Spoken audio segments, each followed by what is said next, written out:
In today's Mattcast, I had the opportunity to talk with a friend and fellow YouTuber named Trevor, who hosts a YouTube channel called Clever Magic Community, where he does box openings, pack openings, fireside chats, and a ton of giveaways. We talk being a small YouTuber and future Magic the Gathering products. It's coming up next.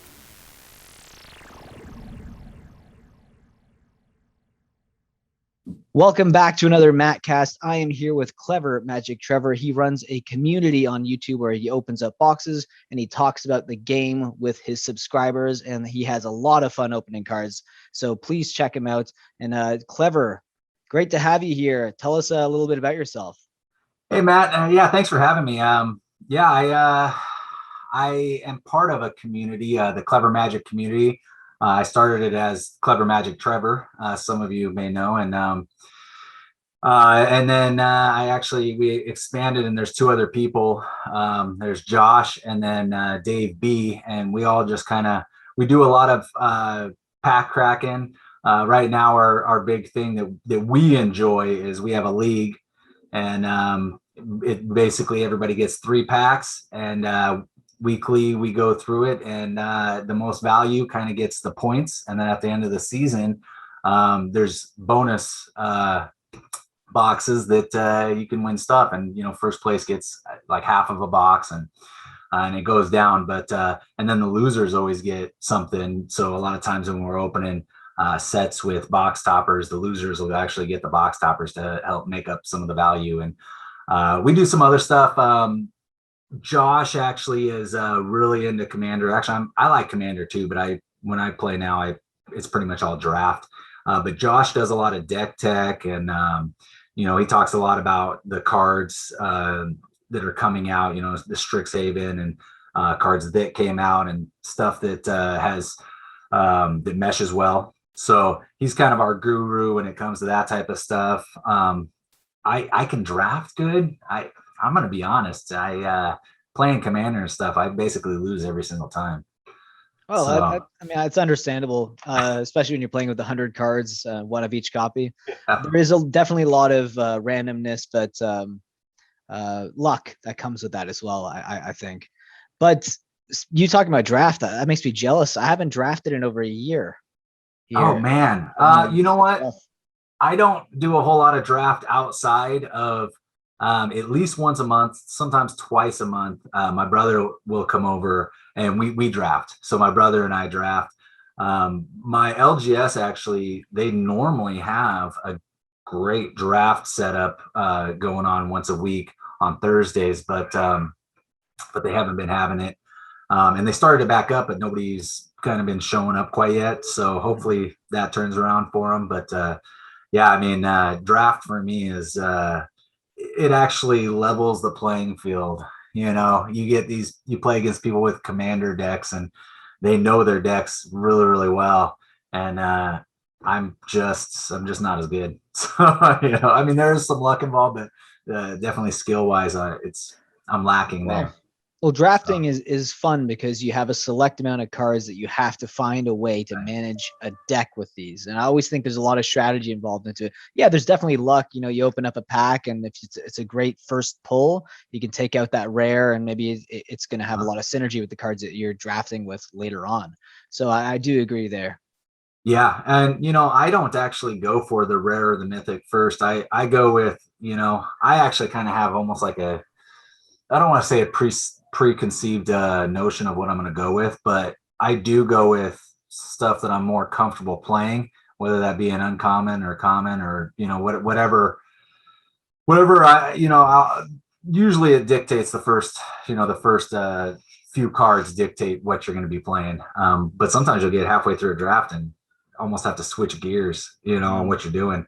And I think people do get stuck in the rare, and the mythics are always the best. And for me on draft, I don't find that the case all the time.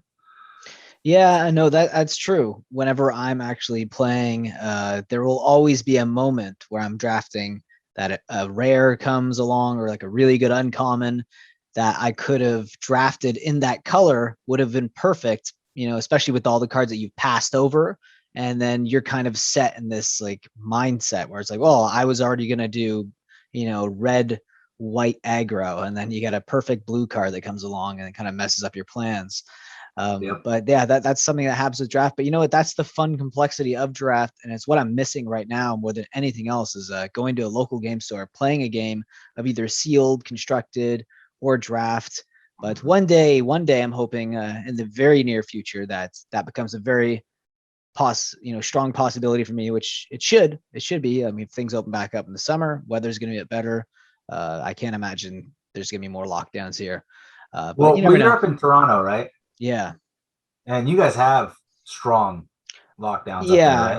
right? They tried to implement really strong lockdowns and then the police just said, no, we're not doing that. Okay, yeah, because I So, heard like on yeah. the news, like they were talking about all this stuff, like Yeah. pulling people over, like for no reason other than just to check to see if they have a place that they Yeah. need. Yeah. It's like, where are you going? Where's the set place? And then they'll ask Right. if you're but that was, was rejected by the police, which is good on them in a way, because yeah, like I mean, it should be up to I think the people in general. Yeah, if I you think so. should be staying safe. Follow the rules. But when police are given kind of draconian measures, it's kind of like, well, that's a bit freaky to have the It's a police. police state, That's a police and state. Yeah, that's a bit yeah, weird. I mean, there's a certain amount of freedoms that, as adults, we need to accept responsibility, for some things. But yeah, we can't have it where, I mean, Well, they're doing stuff for no reason. it's also the amount of anxiety that's probably occurred through people having mental illnesses that are probably showing themselves for even the first time, and then you have something like this at close to the end where you look at other places in the world that are pretty much opening back up, and it's like, hey, so we're going to do a police state now. And Yeah. like, if someone has anxiety attacks, I think that's one of the most anxiety attack inducing statements from a political premier of Ontario to have. But yeah, either way, like, I mean, it's not fully implemented because the police are kind of backing away from that because they don't want to scare the public too much. So that's fine. But again, like drafting, it'll come back at some point. I'm pretty sure of it. But when it comes to YouTube, we can revert back to that. So when did you start your YouTube channel? I started it not last November, but the November before. So we're going on about almost a year and a half now. And we for a long while I was kind of worried about the growth of it, but now I really just do it because I enjoy it. And the reason I started it was because I felt like I was so busy. I'm a realtor by trade, so I sell real estate, and I was so busy at the time. I wasn't making very many of my LGS, the draft nights or any of the nights that they put on, and so I was kind of missing that gathering aspect of MTG. And so I actually started the YouTube channel just so I could have other people to reach out to. We were kind of going through a slump in our area where there just wasn't a whole lot going on at that time. And at that time, all I played was Modern, and all my LGSs stopped having Modern night, and so at that time I was kind of, I don't know if I was disgruntled, but I play Commander. I love Commander. It's the number one format. But I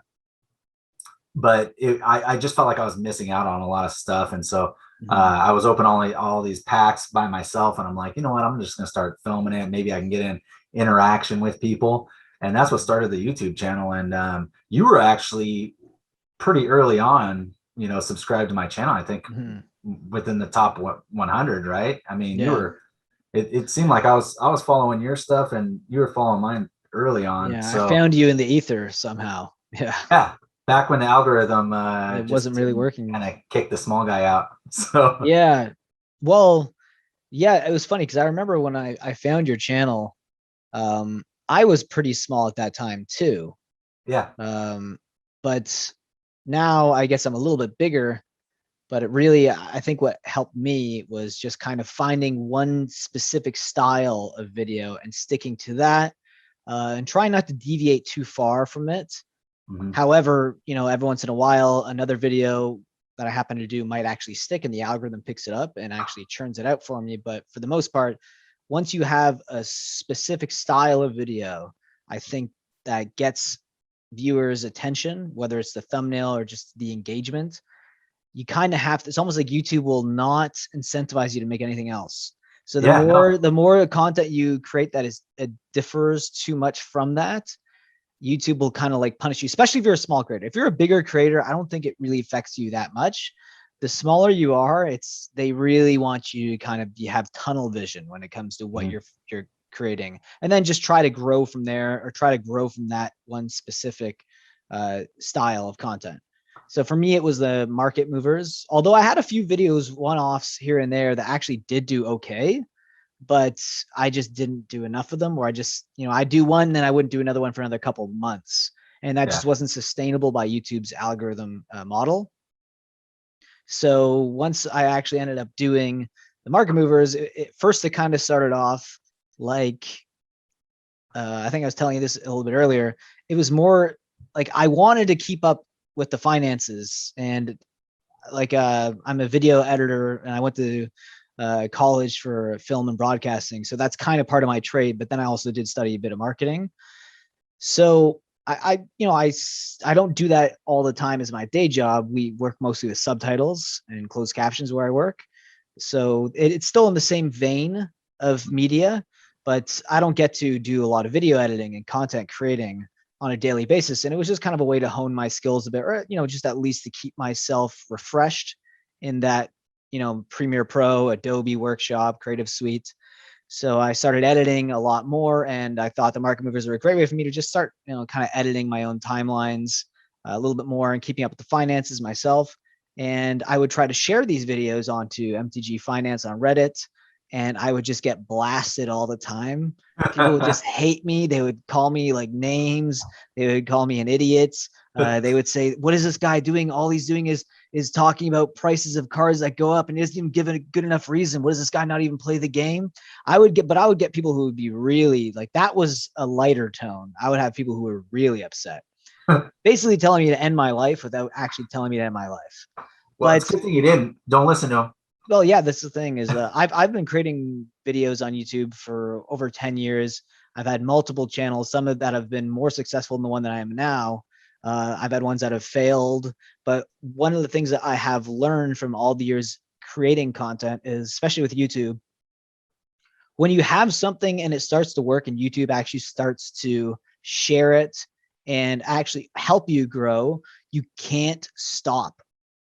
Right. Just do not stop. The problems with my other channels before, I had some that was more successful, ones that are over 30,000 subscribers, like comedy channels, that the moment that I stopped creating content, even for a month, YouTube they'll, especially with comedy, these are very short videos, and then YouTube changed the algorithm to be more, to actually start sharing things that are more longer based form videos. So it's more about retention versus views.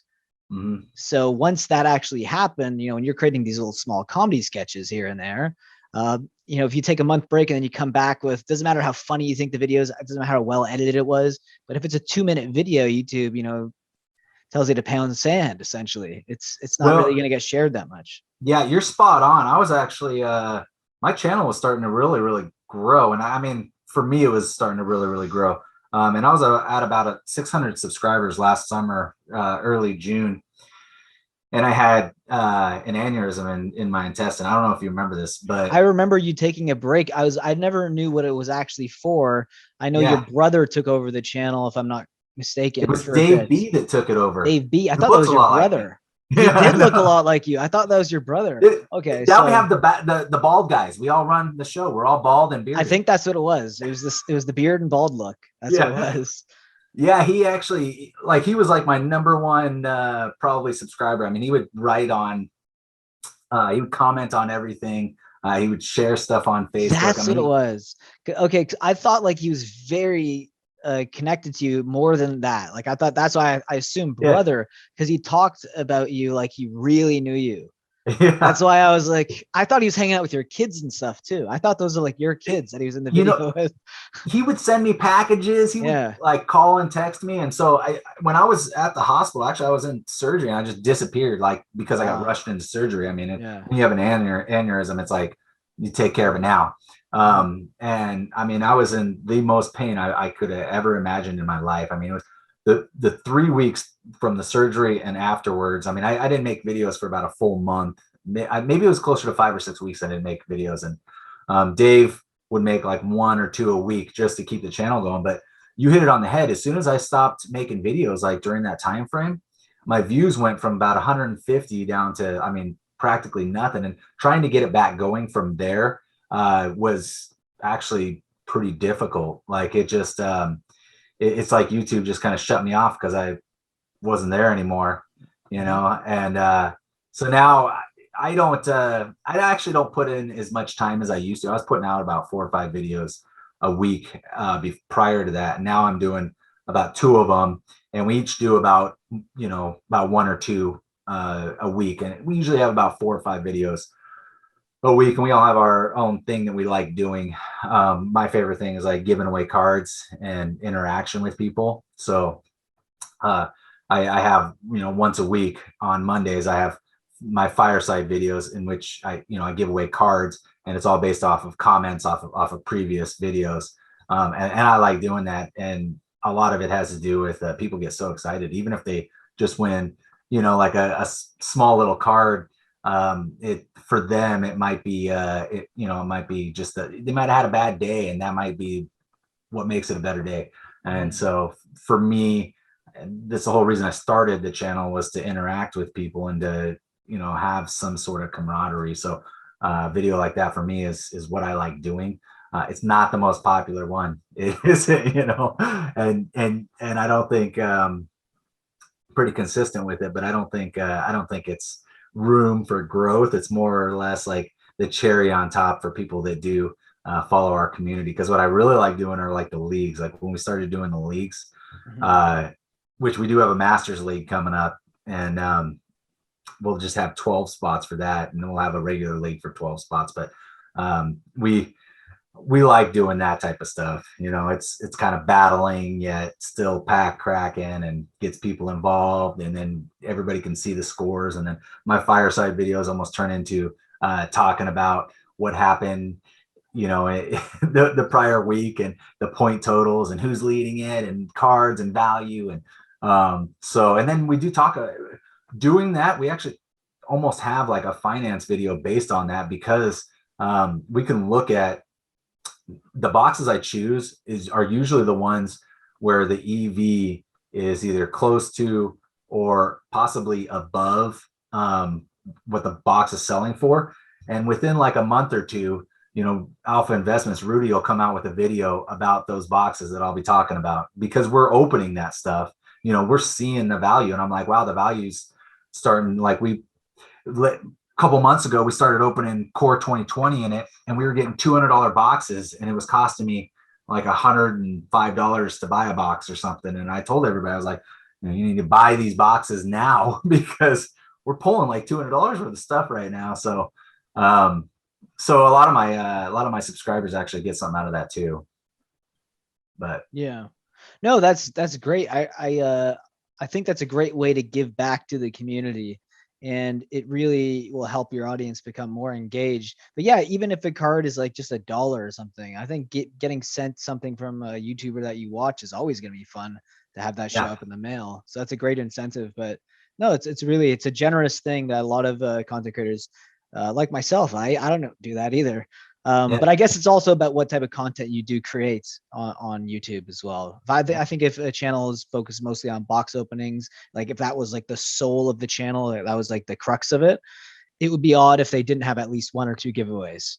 Yeah. You know, because that's what they're doing. They're literally just opening up cards. It's like, why would you not at least give away a card every once in a while, right? But no, like that was what I noticed your channel too, and I found it. I think I actually was a recipient of one of your cards before.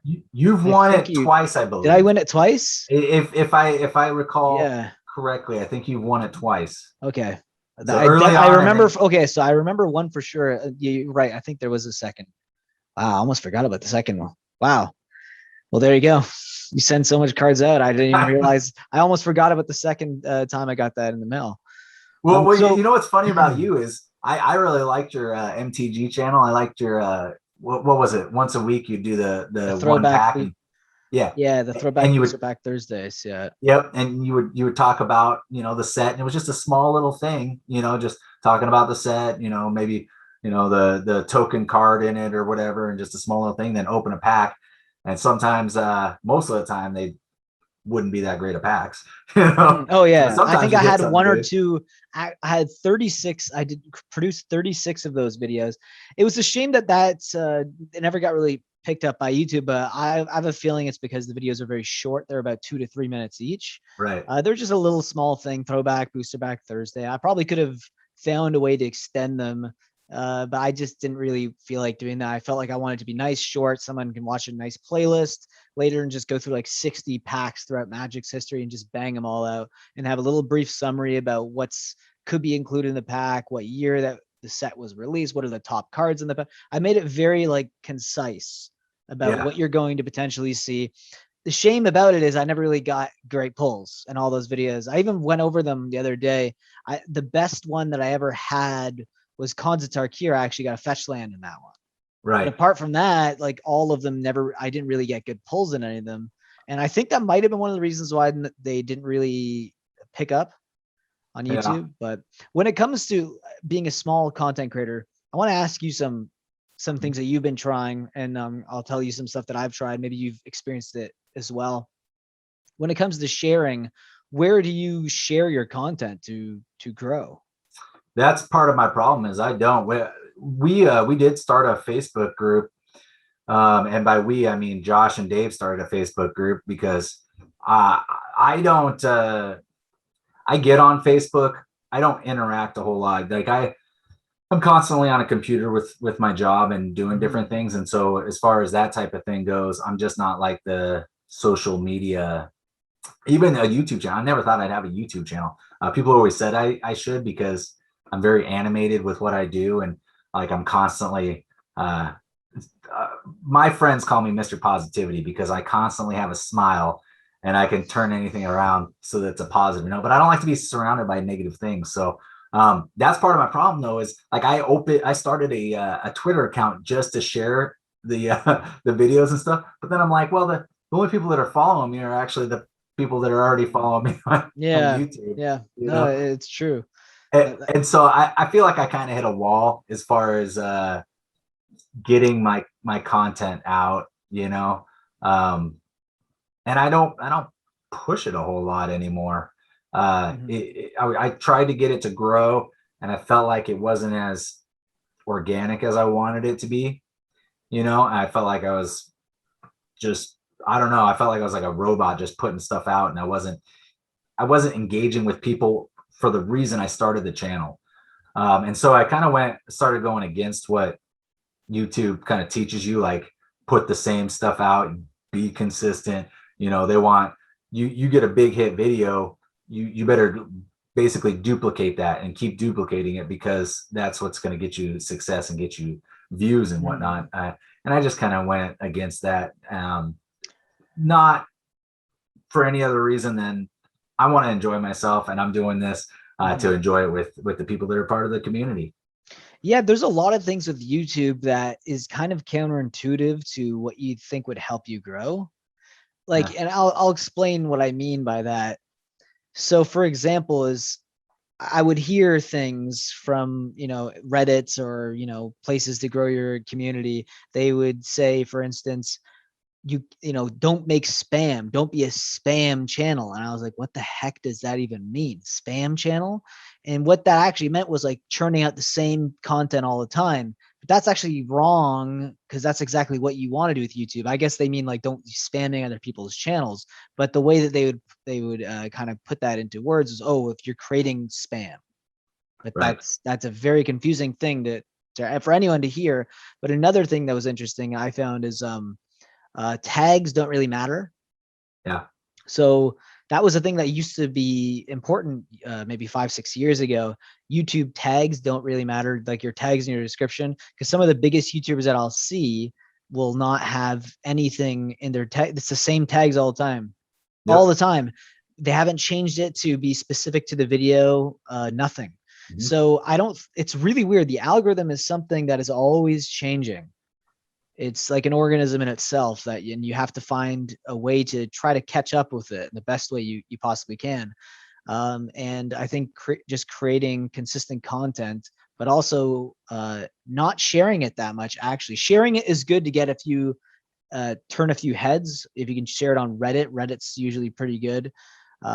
Even Facebook's a little bit okay, but usually YouTube doesn't like you sharing content on other social media websites because that actually puts you down, it pegs you down a little bit because they want to be, keeping viewers on their platform.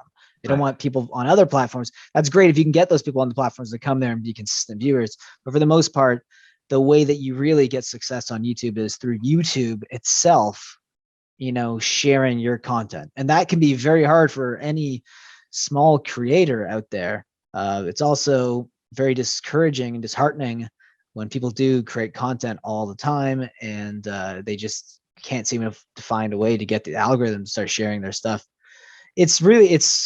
Yeah, that's like the gist of it. I also think though, from the channels that I've created in the past, ones that have failed, the ones that have done well, it's always a learning curve because the same content that might have been good 10 years ago might not quite bode well with YouTube now today.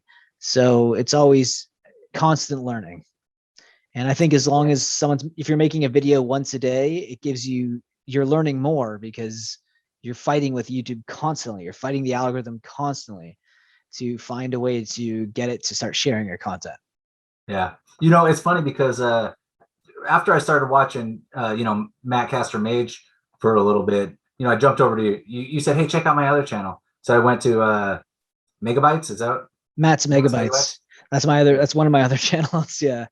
Dude, I was obsessed with that channel for a long time. And some of your videos had like crazy amounts of views, and then others had very little. And I was always so confused. I'm like, it's basically the same content. He's going to different restaurants and doing different things and stuff. I don't understand. Like, and there's only so many people in Toronto. So obviously it's other people watching this, besides just people in Toronto. I would, yeah. It's travel bugs who usually are the ones that the channel would attract the most. And Toronto's the biggest city in Canada. A lot of people who want to travel to Canada, that's probably one of the destinations on their list. I think one of the reasons why I had some of videos that were really small on there and some are big. Part of it was from sharing, on Reddit, but most of it was actually, it was the length of the videos. Some of the videos were like 3 minutes because they're meant to be just quick little like showcases of a restaurant, talk to the owner quickly, show the food. And that was really it. Very quick and to the point. I mean, that might be good for people who are already living in Toronto. They want to find a little small restaurant that caters to their appetite, and that would be perfect for them. The other videos that would do well would be like the 6 in the 6 series that I had, which would show you 6 places in Toronto to grab a specific food item. Like, so if you love pizza, it's like 6 in the 6 best pizza places in Toronto. So that's good for people, who live in Toronto. It's also good. It also creates engagement, in the comment section because people might be debating, people might be calling me names, people might be angry at me, blasting me, but then people might be like, thank you for choosing this place. It's my favorite pizza place. So it creates engagement just from the topic itself, will already start engagement, but it's also a list. People love lists. Market movers are literally a sign of that. The market mover videos that I do that have been doing well, lists are great. People want to see lists. They like to see something change. They want to see something that will like bring on a conversation. And that's why those videos did well. That channel is still around. I haven't produced a video there for about a month because I was just getting so fed up with all the lockdowns. Because my content was, the places that I would go to were the exact places that were affected the most by the lockdowns.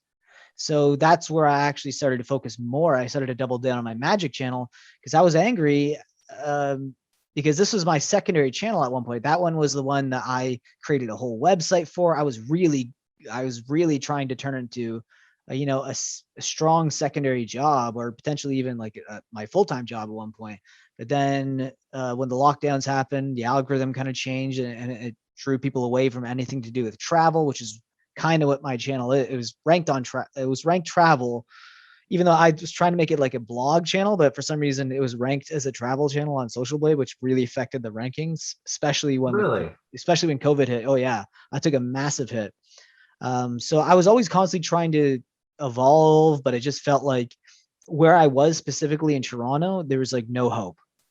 Yeah. Like if I lived anywhere else in the States or in Asia, Europe, or just any place where there's a little bit less lockdowns, I would have probably been able to find a way to navigate. I'm still going to create content on there, maybe in a few weeks even, but for me to get back to more of a regular schedule where I was doing a video every Sunday there, it's going to be tough. But right now it's still live, like it's still monetized. I haven't lost monetization yet, which is great. So that means I'm still within the 4,000 hour threshold, but I don't know, YouTube, the way it is, they might always, in a year now, they might be like, well, now it's 10,000 hours watching, Right. so I'm always aware of that. So like, I'm okay to basically say goodbye to the channel at one point if things don't work out. But for now, it's just there. It's in the ether. So Matt's Megabytes, to anyone's watching, if you want to check out that channel, subscribe if you like my channel now. It's great. He does a great job. Like it's actually, even those short ones are they're very entertaining.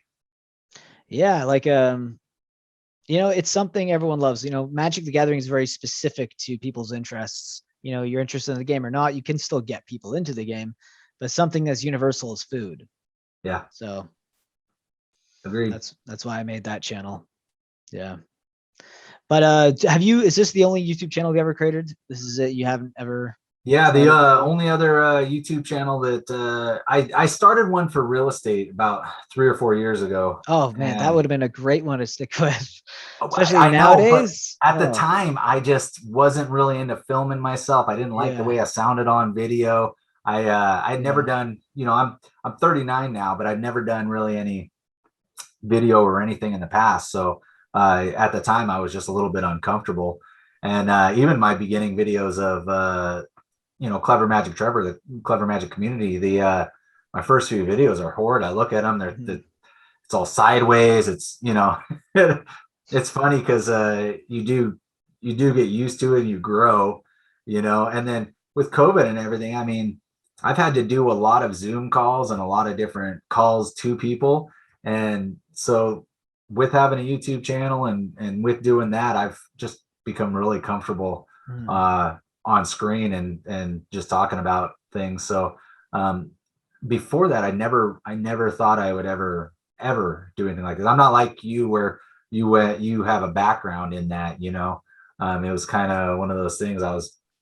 Even though I'm very social, it was out of my comfort zone for sure. And the only other one that I've developed recently is not mine. It's I have 4 kids. I have 2 daughters that are 10 and 8, and they wanted a Roblox channel, just playing Roblox, and I taught them how to kind of do their own thing, and now they just kind of run that, and they only have a few subscribers, but that's they crazy. have a blast with that. Yeah, that's good. See, that's I don't have any kids myself. I'm a little bit younger than you, but 4 kids is still a lot. That's crazy. Even if I started now, I don't know if I can get to 4 kids by your age. I have a niece. I have 2 nieces and 1 nephew, and they're getting to the age where I could tell they are starting to get kind of obsessed with YouTube, as I assume kids that age would get. Especially one of my nieces, she'll actually get her sister to film her, and she'll like kind of talk like she's already like a YouTuber. And I find it like, it's funny, but at the same time, it's sad because I'm seeing at such a young age, kids are already seeing social media, and it's like they're changing the way they think and the way they perceive the world at such a young age. That must be, it must affect them more than people know I yet. struggled with it for a few years, and we actually, my wife and I, we didn't really enjoy our kids watching YouTube for a long time. We're just like, we don't know what they're gonna end up watching. It's just hard to control. And then I was like, I don't really want to get them so they have a channel so that weird people are possibly watching them. And then I got to the point where because I had my channel for about a year before I let them do it, that I was just like, I don't know what my kids are going to be into when they're adults. I don't know their career paths. I don't know what they're, which way they're going to go. My job as a parent is just to give them every opportunity available to succeed. And I do feel like what they've learned to put together a video, upload it, what they need to do as far as that goes and everything like that. It's been very educational for them. And before that, I mean, being 8 and 10 and still not knowing a whole lot about computers, I was like, computers are kind of our future, regardless of whether you want them to be or not. Technology is there. And I just feel like they do need to learn that stuff. So it was an opportunity. My wife didn't want me to do it, and I was just like, well, you know what, we're gonna do it anyways, because they gotta learn. They gotta learn that this is gonna be a new thing that they can learn and show interest in. And a big thing with as you get older and as you look to a career or look to a job or anything, so many times people tell you need to go a certain route, and I don't think that's true. I think you need to find your path and work towards it, and whatever that may be. And I've gone in 100 different directions, and I'm first and foremost a realtor, but I do a lot of investing. I buy rentals in many different areas of the United States. I'm big into crypto. And I used to be a lot into day trading. I don't do like day trading as much anymore. But I do a lot of crypto, and I find that stuff fun, so, and then of course, Magic the Gathering and YouTube, and, and then lately I've been a lot into Flesh and Blood. So I don't know if you're, I know the game, but I've never played it. I've never had the opportunity to play it. It's actually a blast, so yeah. It's just different than Magic, because you use your resources differently. But that's the one thing I like it better than Magic, is that I never get mana screwed. But Magic has a lot more complexity to it right now. Flesh and Blood's an early game, so it's it's tough to tell where it's going to be in 10 years. But Magic, there's a lot more different routes and formats and mechanics, and you can just do a lot more. There's a lot more available. So Magic still kind of has my heart, Yeah. But well, it's there's a reason it's the most popular game in the world, and it's not just because it was the first card game. It's a very enjoyable card game. It's very complex. There's a lot of mechanics involved in the game. It has the way to capture the audience of many different types of people, in ways that I don't think Pokemon can or Yu-Gi-Oh can. And I think it's going to have a bright future ahead of. Obviously, it's going to go through cycles, but right now, I think it's still going to be on the right path. Yeah, I think we're headed for a dip here pretty soon with all the production of 1.5 million things. I think people are getting a little fatigued in the wallet. So I do think we're looking to a downturn, but the thing is, the sets that they're coming out with are awesome still. If they could get the curling factor fixed, like they did, like Kaldheim doesn't have much curling, at least what I've noticed. But Commander Legends was really, really bad. Yeah. And now I'm noticing a decent amount with Strixhaven, a decent amount of curling. I think out of all the sets, Commander Legends might have been the most curled at any of the cards that I've seen. Yeah, I think that one definitely has the most curling from all like from my recent memory, just remembering what they looked like afterwards. It's one of those things, if you don't sleeve it and put it into a binder right away, it's almost a guaranteed to curl. Sometimes that curls before you even open the pack. Like it's already got a curl. That's what I was going to say, is I open the packs, and I don't know if it's where I live. We have really dry air. But I open the packs and they're really curled, and it's a little disheartening, because you pull like this awesome jeweled lotus, and you're just like, if it wasn't curled, this would be the most amazing thing ever. Yeah, that's true. But I have faith that they'll figure that out. Yeah, they just gotta They The just got to extra stop foils. producing as much. I think that's the really when Well, they're trying to stretch themselves too thin, they're going to try to find what's the cheapest way to produce this many cards, and they're going to cut corners. And unfortunately, that's where I think the curling really started, because it started around Zendikar. Yeah, Battle for Zendikar. I think it was in the first sets that I actually started having those curling issues, and that was where they actually ended up having those expeditions. And I think the reason why they started to curl so much because the increased capacity. Like they were printing a lot more cards because they wanted to make sure there was a decent supply of these lottery cards. There'd be one per, case. That was the average, right? It was like one per 5 boxes.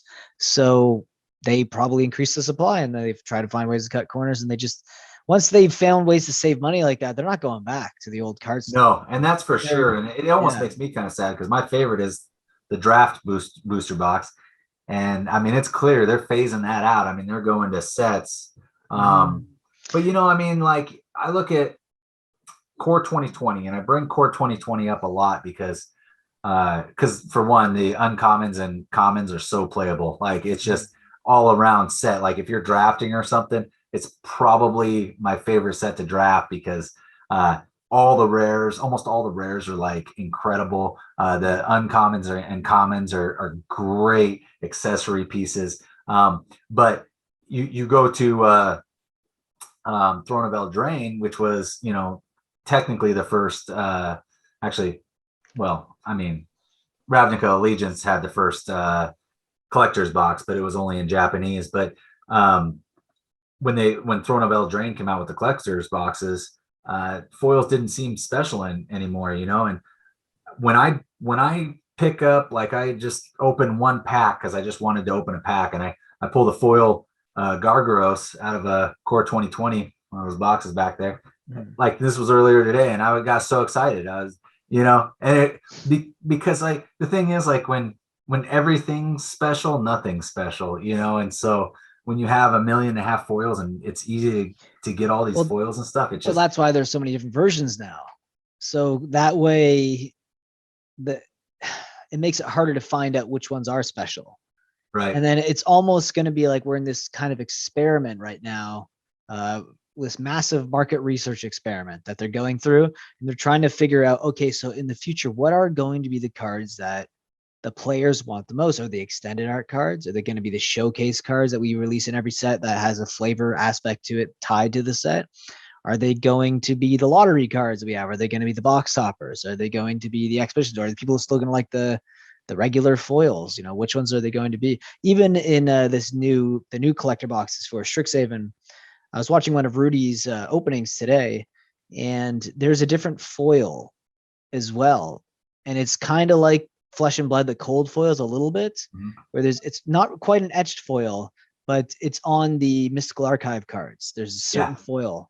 And I was just like, watching it, I was like, it was cool, but at the same time, like, oh my God. Okay, so now we got the Mystical Archive cards. We got the foil Mystical Archive cards. We still have the extended lands. I mean, the extended art cards. Then we have the full art cards, right? Because remember, there's also the full art cards, a few full art cards in every set. Usually it's the Planeswalkers that are full arts. And now we have these like kind of cold foil cards as well now added into that. And I was just like, this is getting it's crazy. It's good. It's just really hard for a collector to figure out, because someone who's always trying to find what's the best value from like a long-term perspective, what is worth holding, what's worth folding. It's very hard to make these decisions when you're trying to purchase like collections or cards, singles or anything. That's why I just came to the decision. I will open boxes. I will crack stuff. I'll keep stuff here and there from the stuff that I crack. But for the most part, like I'm not buying singles anymore from any sets that are like modern, standard, legal, or anything like that. I'm just buying singles from older sets, from like just to collect and invest. I'll still play the game, but I'm not buying singles. Even if a single you can make a lot of money investing in a single that you think is undervalued at the time in standard, and you think there's gonna be a way to break it, a new mechanic or another card that comes in. Oh, well, there's a perfect synergy between these two cards. Maybe I'm one of the first people to find that out, and maybe later on when the market starts to realize that, there'll be a huge price swing. And I'm like, you know what? That's not for me though, because I don't day trade, and I don't day trade Magic cards either. I'm more long-term investor, so I don't I really want to do that. I'm the same way. I mean, like I said, I draft and I'll play, you know, and I have my commander decks, and I definitely have my modern decks, which I could, if I could ever find anybody that wants to play modern. Although Oh, I I think love modern's modern. coming back. Oh And yeah, even Rudy had a modern video. was my favorite format for the longest time before even the pandemic. I just got fed up with all the bans. I couldn't believe Yeah, it. They killed 2 of my decks for innocent bystanders, and they lost like 40% of its value. So it's like they just basically stole money in my pocket yeah, because Hollow One was banned yep, because of faithless looting, and a lot of the cards ended up being worthless, and that not quite all the way worthless, but for the most part, like look at Goblin Lores. Those are uncommons that were like $20 at a time, and then they went down to like $5. And then there was Mox Opal, and that got banned. My affinity deck, and it sucked because it was mostly a foiled out affinity deck.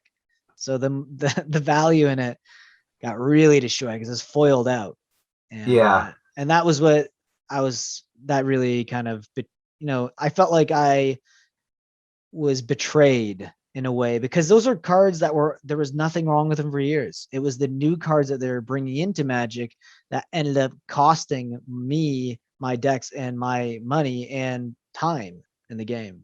yeah. And you're spot on because I mean, power creep's a real thing, and the newer sets, there's a reason why there's at least like 2, 3, 4 cards in every set that gets banned. I mean, sometimes even more. It's because it has power creep, and then it can't work with what the synergy that's already going on, and that part kind of does bother me a bit. Like, I'm like, you guys knew that Oko was overpowered.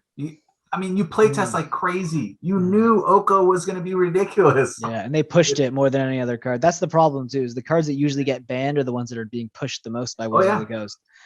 And yeah, it sucks when people. This is what I'm talking about. This is why I was saying I don't buy singles because you never know.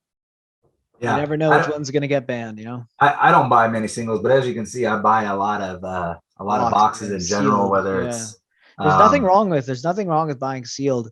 Worst case scenario is you buy a sealed booster box and it doesn't go up in value. right. That's the worst case scenario. Then at least it's a form of a storage of wealth. I don't really care. Like I'd rather that than crack it open and then maybe have more money if I open the box, but then have the profits taken away by either bannings or like reprints and stuff like that. Yeah. So, well, we've been talking for about over 45 minutes now, I think. So I think this is probably a good enough time to call it. Sure. Yeah. Yeah. I mean, I could keep talking with you for hours if you want. Oh yeah, I could talk all day. I don't think my wife would be okay with that.